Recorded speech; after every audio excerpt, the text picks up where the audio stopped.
Well, welcome everyone. This is Wolfram Alderson, and I am CEO of the Hypoglycemia Support Foundation. Um, it's an honor to be here today. I've been in this work of human and environmental health for the last 40 years. I'm currently in San Francisco, but my guests are in Seattle and Southern Florida. I'm going to introduce you shortly, but again, I'm the CEO of the Hypoglycemia Support Foundation, which is hosting this talk. And we're really excited to have with us today Dr. Ann Childers and Roberta Ruggiero. And I would like to first introduce Dr. Ann Childers. Dr. Ann Childers, and I hope I'm pronouncing your name correctly. You are, Childers. Is an Air Force veteran and a child and adult trained psychiatric physician based in Portland, Oregon. And Dr. Childers is also one of the rare psychiatrists who sees a connection between mental health and metabolic health, and her practice is at the forefront of nutritional psychiatry, as I call it, and I think it's an emerging field. So we're really pleased to have you with us today. And we're also here with Roberta Ruggiero, who is the founder of the Hypoglycemia Support Foundation and a patient advocate who has written her own book, now in its 5th edition, called The Do's and Don'ts of Hypoglycemia, and proven herself to be a remarkable advocate for others who are suffering from medical misdiagnosis and low blood sugar and many other issues that people are struggling with. So thank you both for being here with us and sharing your incredible experience and expertise. Thank you for your invitation. Thank you, Wolfram. Well, our focus today for our conversation is blood sugar health and how it can be a key part of preventing and managing diet-related disease, both mental and physical. And many years ago, back in the 20s, a doctor and researcher named Dr. Seal Harris was a pioneer discoverer of hypoglycemia and hyperinsulinemia. And he prophetically stated back then that low blood sugar of today is the diabetes of tomorrow. And so we've known for quite some time that there's a connection between our blood sugar health and diabetes. And today is here, and over half of the US population is either pre-diabetic or diabetic. And an estimated only 12% of the US population is metabolically healthy. So this conversation is just as important, if not more so, than it has been. I'd like to just jump in, and Roberta has a really remarkable story about why she founded the Hypoglycemia Support Foundation that has to do with blood sugar health and being misdiagnosed or undiagnosed for the condition. So Roberta, would you mind just sharing this? Because I think Dr. Childers will find this story fascinating and perhaps relevant to her patients as well. Well, thank you, Wolfram. I appreciate it. And again, thank you, Dr. Childers. I am so honored that you are here today. So thank you again. And I'll start with my story. I'll try to make it very brief. My story began in 1960. I got married. I was very excited about starting a family. So I became pregnant right away. In 1961, I had my daughter, and I thought I couldn't wait to get home. This was going to be a whole new life. We were 3 instead of 2. Well, I didn't expect what happened. All of a sudden, within about a week to 10 days, I started to get severe headaches. I mean, pounding headaches. Then I started to get insomnia. I couldn't sleep at night. Then I couldn't get up in the morning. The severe fatigue. It was very difficult to take care of her. So I went to the doctor and he says, don't worry about it. He says, this is after baby blues. So I went home and thought, okay, then I just have to take care of it. Well, it increased. All of my symptoms, instead of the insomnia, instead of, the things that I just mentioned, I started to get the shakes. I started to get cold hands. I started to get cold feet. And my fatigue was just something that I was super concerned about because I couldn't take care of my daughter. So then depression started to set in. Well, that scenario lasted 5 years. Each time, after my son was born in 1963, all of my symptoms intensified. So I went for several doctors. They gave me electroencephalogram. They gave me spinal taps. and they increased all of my medication. I was now taking Valium, I was taking Thorazine. Then after a 5-year period, the doctor said, there's nothing physically wrong with you, Roberta. It has to be emotional. So they suggested a psychiatrist. So in 1978, a psychiatrist, no, this was like 68. So a psychiatrist wasn't the in thing to do or wasn't spoken about. Nobody spoke about it. So I was very frightened and afraid, but I went and I told him all of my symptoms. I couldn't function. I had 2 small children, 15 months apart. You know, what do I do? So he just added Thorazine, Mellaril, Tofranil. So since I could hardly function not only with my symptoms of severe fatigue, depression, mood swings, anxiety, now with all the results of the medication, I was frightened. So I went to another therapist, and he just concluded what the first therapist said. And he says, Roberta, you probably got married too young, had children too soon. Well, like, doctor, what do I do now? So then I went to a third psychiatrist, and he said he had an answer. He says, I have a treatment, he said, that I believe will help. Well, we're talking this time, it's now almost 8 years later since my symptoms first, started. So I was desperate because now I had suicidal thoughts, and I said, I will take anything. So it was at a time in 68 where you just put the doctor on a pedestal and you said, okay, I'll do it. I'll sign the papers. I agreed to this treatment. So that I thought was going to save my life. So my husband took me to a hospital, and he said goodbye. And I thought, okay, this is going to be great. Until I got to, I would say, the ward and found out what I was about to have. I signed for a series of treatments of electric shock therapy.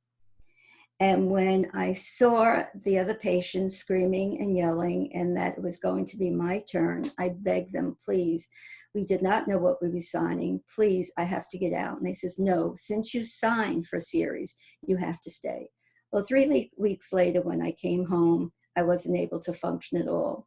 Every symptom that I had was just compounded by the fact that I couldn't think clearly. I couldn't even take care of the children at all. I couldn't cook. I couldn't do anything. My husband one day came home and found me wandering the streets. We had to finally get my parents in to help us. This, Dr. Childers, was a scenario or a part of my life that I didn't talk about for 10 years. Shortly after that, when I just totally wanted to die, we had a chance of moving to South Florida. And we decided to take that chance. So we came down here, and then out of all of my symptoms, again, I'm going to go over them for the people. It started with severe headaches, then it started with fatigue, then it started with anxiety, then it started with cold hands, cold feet. And I mean cold hands and cold feet where they felt like they were frostbitten. I could absolutely cry. One day I remember my husband just wrapping them up and trying to sit on them because that's how cold they were. And so we came down to South Florida, and I thought I was okay, but then I started to have a symptom that I never had before. I started to pass out. I would be speaking to someone, and before I knew it, I was on the floor. So even though I refused to go to a doctor, I had no choice. I had to go to one more doctor. After all the doctors I went to, after all the medications I took, after all the tests, I had to try one more, not for me, but for my children. So I went to an osteopathic physician in Hollywood, Florida. I took all of my medication, all of my, my history, and he looked it over and he said, you never had a glucose tolerance test. I said, what is it? He says, well, let's have it and then come back. I had the glucose tolerance test. I came back and I was so excited. Well, I have a diagnosis. And before he told me the diagnosis, he asked me a question that shocked me. He says, Roberta, I want to know, what do you eat? I said, eat? I thought, this doctor's got to be crazy. I mean, here I thought I was crazy. And then I stopped for a minute and I says, well, I don't eat breakfast. I have 2 children that were born 15 months apart. And I really don't eat breakfast. I really don't eat lunch. Then with an Italian heritage, my mama came over at 3 o'clock with the lasagna or the hot Italian bread or a hot apple pie. And I'd have just a taste of that and that would be it. So he says, okay, Roberta, he says, you have a severe case of reactive functional hypoglycemia. And he says, here's a sheet of paper. He says, I promise you, if you change your diet, your symptoms will go away. And I thought, this guy is crazy. There is no way that a diet is going to heal me. Not after what I had. Well, long story short, it took me 3 years. It took me 3 years to find the proper diet. I had no idea what a complex carbohydrate was versus a simple. I knew nothing about the importance of exercise. I knew nothing about it. The internet wasn't here around, and the books that I did read were very medical, very technical.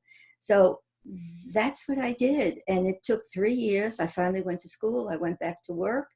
And then there was a tiny little ad in the paper in 1977, anyone having harmful effects of electric shock therapy, get in touch with this committee, which I did. And I went there, I told my story, and lo and behold, it hit the Miami Herald. And people came out of the woodwork. Please help me, I'm hypoglycemic. Please help me, what do I do? Because the headlines was she would rather die than have electric shock therapy again, and her problem was a diet. And people, when I did radio and TV, people were asking, I need help, what are you doing? Lo and behold, 1960, I formed the Hypoglycemia Support Foundation. And we've been trying to educate the people about the harmful effects of diet and reactive functional hypoglycemia, the food-mood connection. I could go on and on and on, but that's what's taken us here today. So that's why I am so excited that you've given me, and Wolfram has given me the opportunity to share my organization, my story. And if anybody wants any more about it in detail, just go on our website. But Dr. Childers, I'm sure you've heard my story, and I'm sure, can you give us any remarks or what your thoughts are? And do you see this in your practice? I want to tell you later what I see through the organization, but I'll wait for that. Yes, actually, your story seems to be a culmination of the stories of all my patients. It's like if you lay them one over the top of the other, we get this picture. And so many of them don't even realize that hypoglycemia is the problem. And in fact, I had hypoglycemia for years. My dad had hypoglycemia. He had stomach surgery where part of his stomach had been removed. And he had chronic hypoglycemia. That's when I first heard about it, because my dad actually got the diagnosis. But I didn't quite recognize it in myself until much later. But I did have episodes where I nearly fainted. And I have patients who also complain of chronic depression, and this is like a treatment-resistant depression, which is why I started using the glucose monitors, the continuous glucose monitors on my patients to try to detect that so that we don't come up with a false diagnosis. I'm so glad that someone finally made your diagnosis. So many people don't get that. I know, I was lucky. Well, Dr. Childers, I don't think many people are even aware of psychiatrists like yourself who make the connection between mental health and metabolic health, or even what metabolic health is. I mean, we're talking about food-related or diet-related conditions and how that affects our mental health. And like me, I've had an experience of depression, situational depression, went to see a psychiatrist, went to a therapist over the course of a year, never once heard diet or food mentioned. They were both great. I mean, great doctor, great therapist. But it's just really, to me, in retrospect, shocking to realize how big the disconnect is between mental and metabolic health. And maybe you could just talk a little bit about why did you make the connection, and why do you build your practice on it? And go to your website. It's a very prominent part of how you present your practice. So I'm just really curious. And then what kind of tests do you, and methods, diagnostic tools do you use? You mentioned the continuous glucose monitor, but we'd love to hear about that. Okay. So I guess it really happened with myself. When I was in medical school, they taught us that fat was the devil and we should all avoid it. So by the time I was through finishing my obligation with the military and got out into the civilian world, I tend to go feed in full force in just about anything I do. And I did that with low fat diet. And I really thought I was doing the right thing, but I was getting so confused, especially if I poured in something like non-fat dry milk in my coffee. I just end up confused and unable to think. I didn't realize that that was a problem. And then hours later, I'd feel faint. So I ended up having to eat several meals a day, which is what you have to do if you're eating an extremely high carbohydrate diet. I ended up, because of these low fat patterns, I actually ended up with osteoporosis by the time I was 45, and it was severe. And I ended up having a mild stroke with a right-sided droop. I still have a little bit of a bend there, but a lot of it's healed. I ended up having a lot of things that are now associated with these high carbohydrate patterns, and especially things like refined carbohydrates. Like I was drinking a lot of Jamba Juice, and at one point, my blood pressure, which had always been like 60 over 70, just really, really low. Excuse me, 90 over 60, my mistake. 90 over 60 was about the average for me. It went up to 200 over 100. And that was at a time that I was feeling faint unless I made my meals on the spot. I remember almost passing out at a Thai restaurant. I mean, it's the hypoglycemia, I think, is, if we start to recognize it, will be the telltale for things to come. And if it continues, we will have other associated maladies. For so long, heart disease was linked to saturated fat. We're starting to understand now that it's really linked to sugar and starch. And until we get that message clearly, we won't go in the right direction. So what I started doing, once I figured out that I was basically type 2 diabetic with hypoglycemia, I started putting glucose monitors on my patients. And I think I have put glucose monitors on, free of charge, by the way, because we get so much information from them. Glucose monitors on about probably 100 patients now, over 100 patients now. And what I found, what I expected to find, is high blood sugar. That's what I expected to find. And I did find some, but interestingly enough, mostly I found low blood sugar. Now, the thing about the Abbott Freestyle Libre Pro is that depending on how early it is in the 2-week cycle and what the mechanism can do, you may or may not get very accurate readings.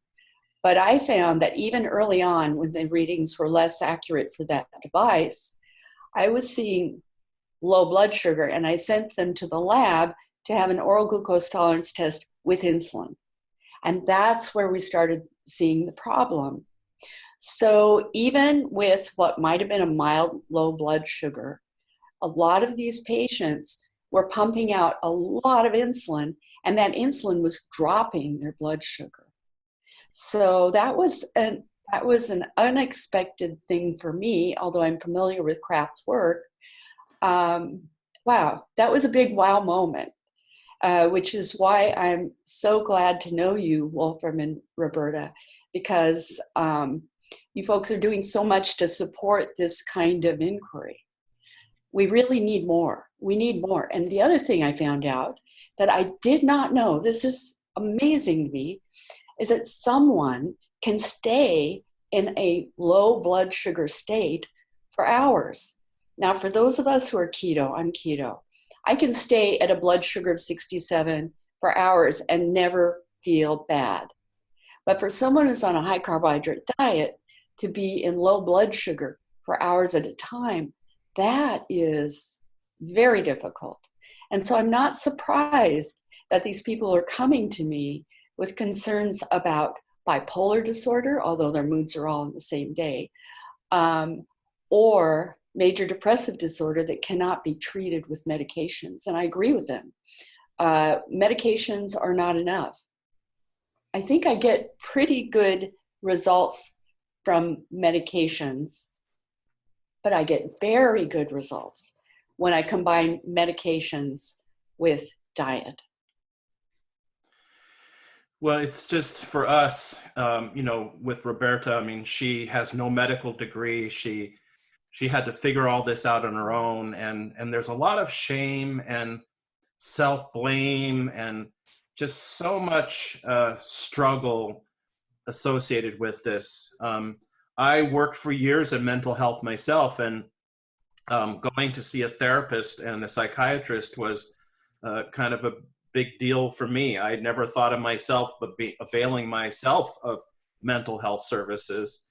And, and basically, what did my psychiatrist do? He stroked his chin, he sat in a chair, stroked his chin, and he analyzed me. He didn't look at my blood sugar. He didn't take any tests to see what was going on with my brain. No one told me my brain is mostly fat and, or cholesterol or whatever it's composed of, and how important fat is. Nobody was making that connection. It was just going to, sit on the couch and let's talk about it, because it's all in your head. It's just, to me, amazing, because psychiatrists are your medical doctor, and you have, but with training in mental health. And so it just, it's kind of mind blowing that so many of us, and I've had many family members who, now that I look back, who, experienced major depressions or who were bipolar, et cetera. Of course, in those days, no one talked about diet, and it was always, here's, some Valium here, or a whole range of other drugs. Right. And, there was just so much suffering that they went through, turning to alcohol, and which is another interesting connection with hypoglycemia. And I'm not sure if you see this in your patients, the connection between alcoholism and hypoglycemia. We've got an article on our website, and we quote one source as saying he's never seen an alcoholic who wasn't hypoglycemic. Mm-hmm. And yet in the addiction field, no one seems to be looking at that. So I'm just curious, Dr. Childers, are you seeing that connection with alcoholics or other major mental health conditions? Sorry. I'm so sorry. I tried to turn it off with my watch and it just wouldn't go. No problem. Yes, I am seeing the connection. Actually, it's interesting. I work with addicts on the weekend, on Sundays. I work with folks who have all kinds of addictions, opiates to alcohol, to you name it. And I've heard story after story that once they become sober, a lot of people that go to AA just load sugar into their coffee. Yeah. And the other thing to know is that even during alcoholism, alcohol lowers blood sugar. So it can actually impose hypoglycemia on someone. So yes, there are all kinds of metabolic aberrations that happen in addictions. And of course, people on opiates crave sweets. Yeah, I think I don't know exactly what that addiction is. There are people who believe so solidly in sugar and starch as addictions that they actually have programs to address them in other parts of the world. So yeah, I think there is a connection. And if we could just pinpoint that, we may be able to spare them yet another addiction after their first addiction is over. Well, I know two addiction experts. One, Julia Ross, who's actually here in the Bay Area. She's written several books. Her most recent one is The Craving Cure. Got a master's degree in addiction and treated folks with addiction. And then eventually ended up that the core issue was diet, and has really made that her career. She's focused quite a bit on amino acids and Mm-hmm. nutritional deficiencies Mm-hmm. in her work. And another, Dorothy Mullen, who founded the Suppers programs back in Princeton. And she also got a master's degree in addiction and also arrived at the idea that really it was about the food that was the pathway to other more severe addictions, Mm-hmm. and founded a program that was all about finding the right diet. Mm-hmm. And so I just was really impressed by their work. And so I think for most people in the general public are just so unaware how important diet is to mental health and to some of these major issues. We have a pandemic of addiction Mm-hmm. in the US. And just curious, in your practice, you mentioned that you're using the continuous glucose monitors. And I should just say, for the general public who may not know, Roberta mentioned the glucose tolerance test, which is basically a test that could take place over 3 up to 5 hours. You basically drink the equivalent like a Mountain Dew and see what happens with your blood sugar. You mentioned the Kraft test, which I believe also looks at the Kraft protocol, which looks at the insulin response as well as the blood sugar response, which I think is something we'd love to hear more about from you. But that the continuous glucose monitors, even though the accuracy, as you mentioned, they're still, these devices are still, new for they've been around for type 1 diabetics for many years, but availability to the general public is really a new thing. But they give us a movie versus a snapshot, and seeing what happens. You had mentioned to me at one point that you were you would apply these continuous glucose monitors to your patients week 1, kind of get a baseline, and then week 2, just some basic carbohydrate restriction and cutting out the biggest offenders.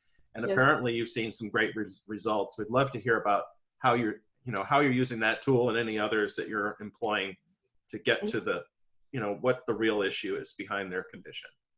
Yeah, I'm using the Abbott Freestyle Libre Pro, and I'm using it to look at trends. The thing about the continuous glucose monitor is if you get a number in real time and then you stick your finger, there's likely to be sometimes a big gap between the regular glucose monitor and the continuous glucose monitor. And that's because the continuous glucose monitor has a sensor in your tissue and not in your bloodstream. So it takes a while for the bloodstream to be reflected in the tissue that the glucose monitor actually sits in.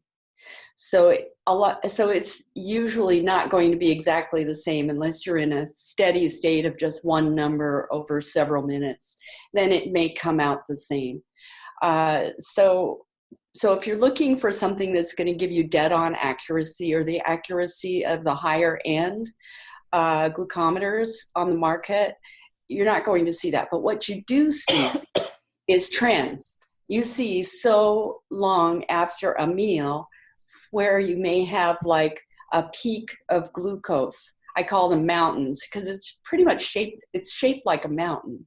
It looks like a spike, a mountain or a spike. So you see these mountains and valleys. And I think that's what gives you more information. What's interesting to me is that, for example, I had an adolescent who had low blood glucose and was actually hospitalized for severe major depressive disorder.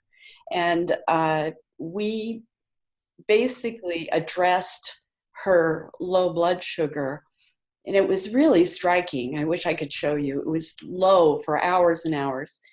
And we'd get readings like a daily average of maybe 71 or 56 or 47. These are very low for daily averages. The second week after I put her on a lower carbohydrate diet, I mean, come on, she's an adolescent, right? She's going to find food where she's going to find it.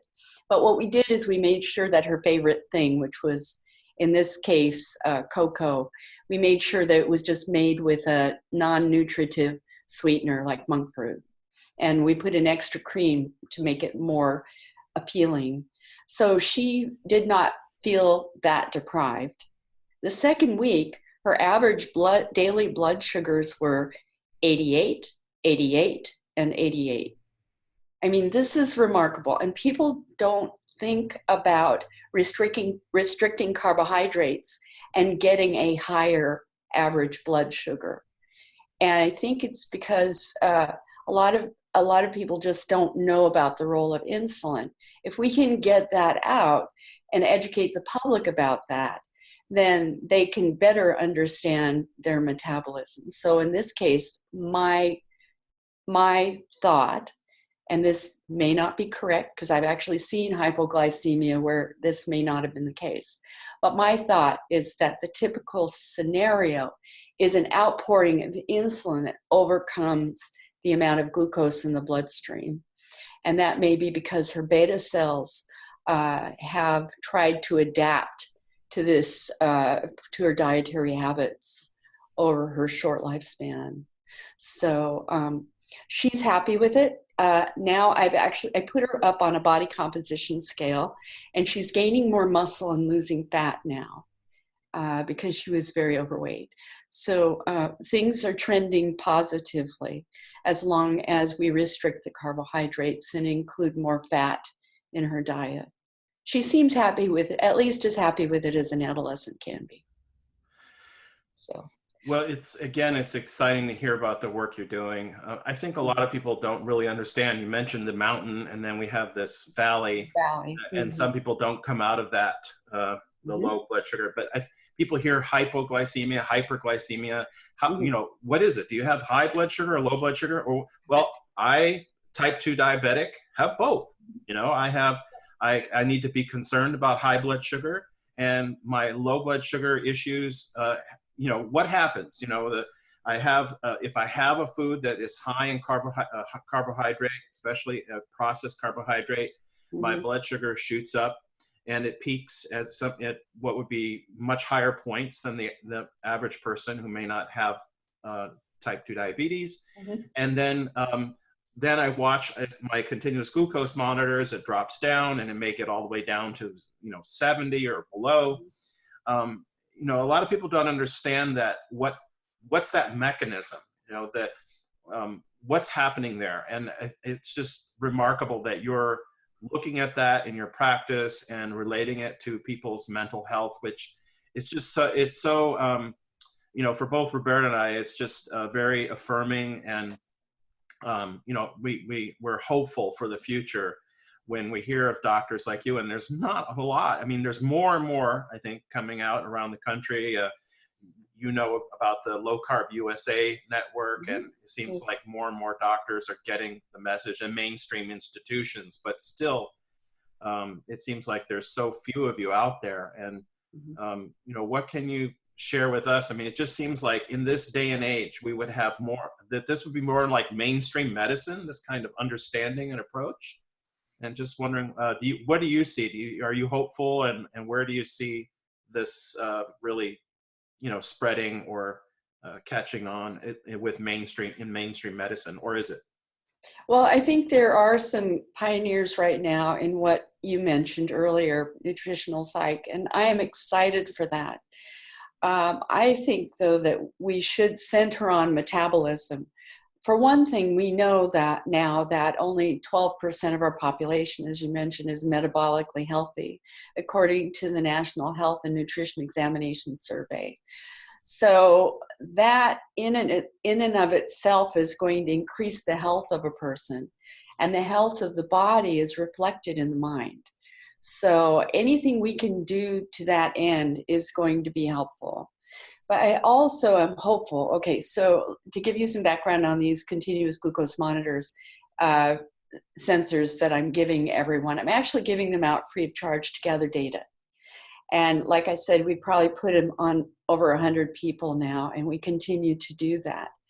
My hope is that the companies that are working on the non-invasive continuous glucose monitors, number one, finish their work, get it ready for marketing.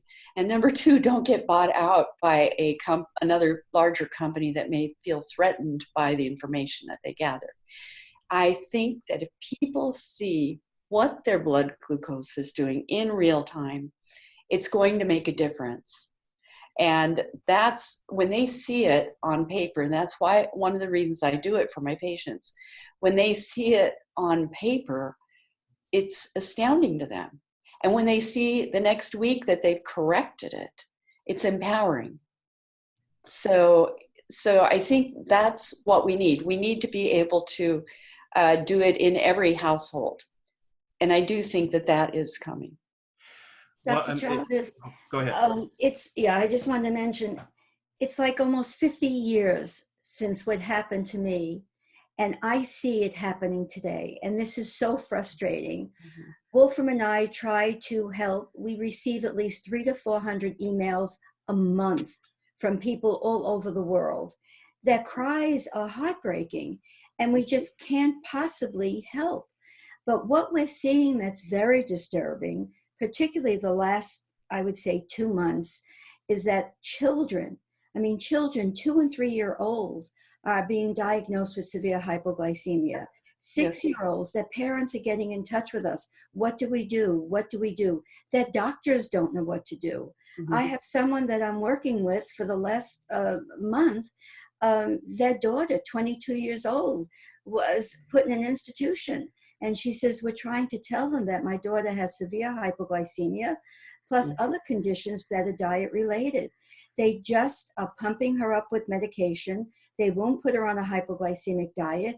They won't even consider giving a glucose tolerance test to prove to them that that's what she has. So you just mentioned, I wrote it down, hypoglycemia, if we start to recognize it. Well, we've been up against this. The people, the patients realize it, but the doctors, it's so hard to get to the doctors, and it's so hard to get to even my family, my friends, my people on my website, to show that hypoglycemia is affecting them, and they don't even know it. They don't even realize it. So I'm trying to ask, what more can we do? How much more can we do together, separately? I mean, what do we have to do for this movement to really catch on, for really this work? And Wolfram is working day and night trying to work with, the continuous glucose monitoring, market, to see. We want to partner with someone to show them the importance and what this can do, how not only can it change lives, but it can save lives. So the fact that you, with your knowledge, your medical knowledge, to join us, and if they go on our website and see all the incredible other doctors that have joined us, but that's not enough. So how do we get this out there? How do we help? But before I even ask that, or you answer that, are you seeing children? Are you seeing young ones? Like, I'm a child and adolescent and adult psychiatrist. Yeah. So you and I'm seeing. I saw a grade school aged kid on a walker recently, and I'm convinced that this individual had a very low quality diet. I think what has happened is that food companies have managed to convince people that they have everything we need. And so all of this started, I think, pretty much in 1977 with the first guidelines for Americans. These nutritional guidelines cut fat out of the diet. And it's really interesting in the experiments that I did on myself with things like Cheerios. If I took Cheerios and skim milk, that would be like 50 calories of skim milk and 1 cup of Cheerios. I would have a spike of over 170 and then a drop into the low blood sugar range. And at that point, I would feel very hungry. I did the very same experiment with a cup of Cheerios, and I took out the 50 calories of skim milk and I replaced it with 50 calories of heavy cream. And guess what? I got pretty much a straight line. Wow. So when we took that out of the diet, we left people wide open for metabolic problems. And then when you add highly industrial processed foods, I call them acellular carbohydrates. These are carbohydrates that have no cell wall around them. You know, all our tissues have cells, and plants' tissues have cells. But what we've done is we refined it to the point where it's powder. It no longer resembles what it came from. And these are things like flours and sugars. So especially grains and sugars are like crack. I looked up the typical curve for an oral glucose tolerance test, and I saw that there was a peak, usually within a half hour of the sugar, and at 120 minutes, it had dropped almost to baseline. I looked at the peak for crack cocaine, it's the same. Wow. So the kinds of changes that the body has to go through to cope with the changes that we inflict on ourselves are monumental. Well, it's so, again, it's really affirming to hear this, because we're obviously seeing a lot of people who are not finding doctors like you, and we try to encourage them. We let people know, obviously you're in just one part of the country, but we do often mention you. And I know Low Carb USA has started a kind of a referral network online so people can find doctors. We're having an event next month and featuring an endocrinologist at UCSF, Dr. Aaron Neinstein, who's also director of health digital informatics. He wrote an article recently about how the potential for continuous glucose monitors for the general population. For those that don't know, I think people who haven't heard about this technology yet, it's been used by type 1 diabetics for years, so they know all about it. And you mentioned the invasive part of it. They have a needle that goes beneath the skin and it measures the glucose in our interstitial fluid, the fluid beneath the skin. And recently, the devices have been approved for type 2 diabetics.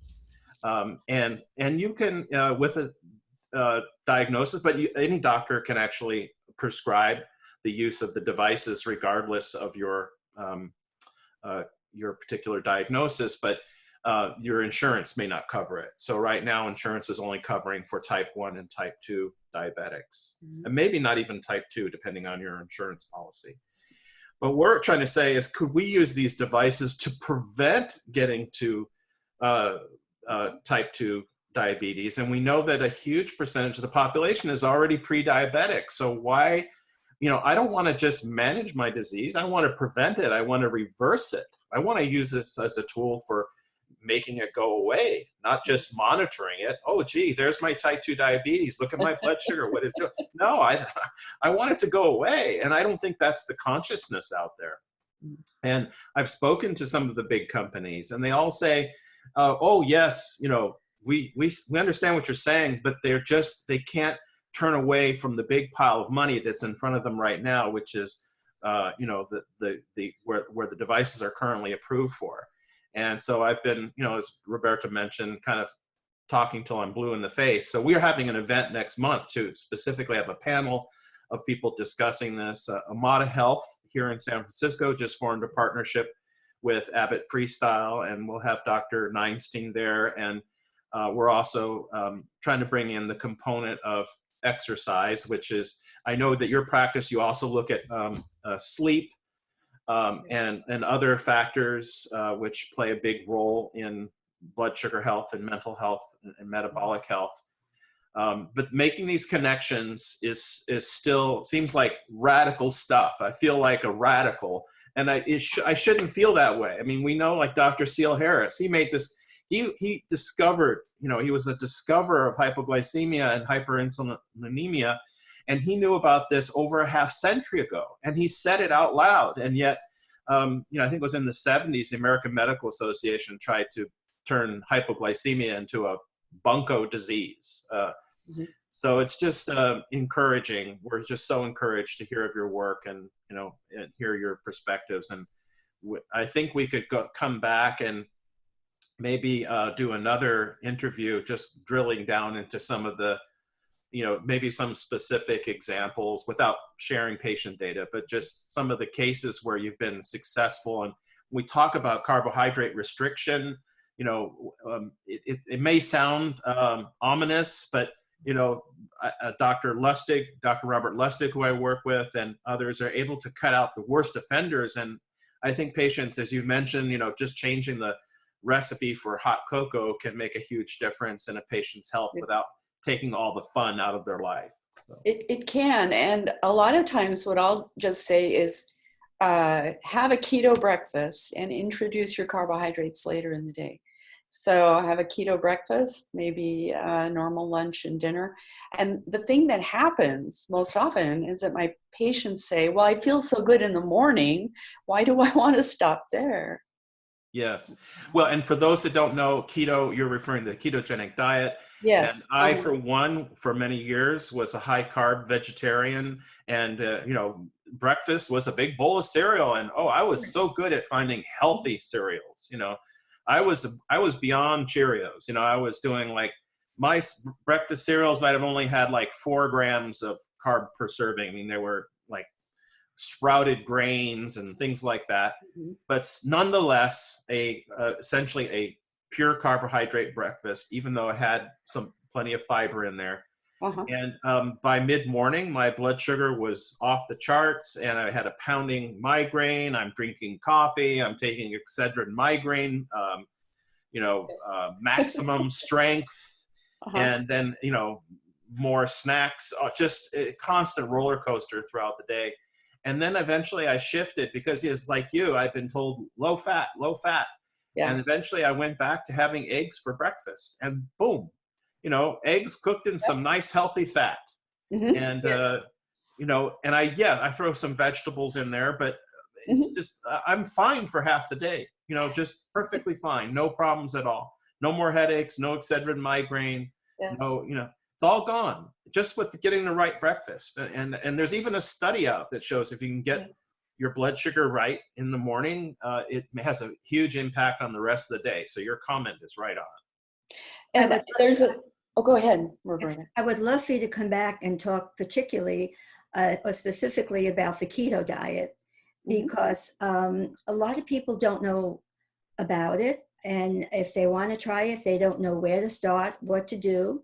And some do without professional guidance. They run into trouble. So they say, it's not right. It's not for me. So I would love for you to come back and talk about that.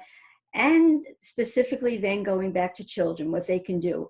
I had a mother call and said that her child was severely hypoglycemic and autistic, and she really needed help with snacks and diet. And we're getting this repeatedly. So if we could come back and maybe concentrate on diet, give specific, suggestions for our audience, they would love that. That's what they want. That's really what they want. So that would be great. That would be great. But we want something even more. I mean, like, let's meet in San Francisco, come to sunny Florida, or we'll even come to you. I don't care. So, and Wolfram, I'm sure his mind is always spinning. What's the next big, presentation we're going to have? But I'm just so excited to meet you, to talk to you, and to hear what you've been doing.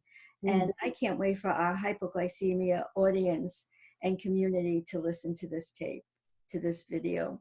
So I'm so excited. I'm so proud. I'm so honored. And keep up the work, because you inspire us.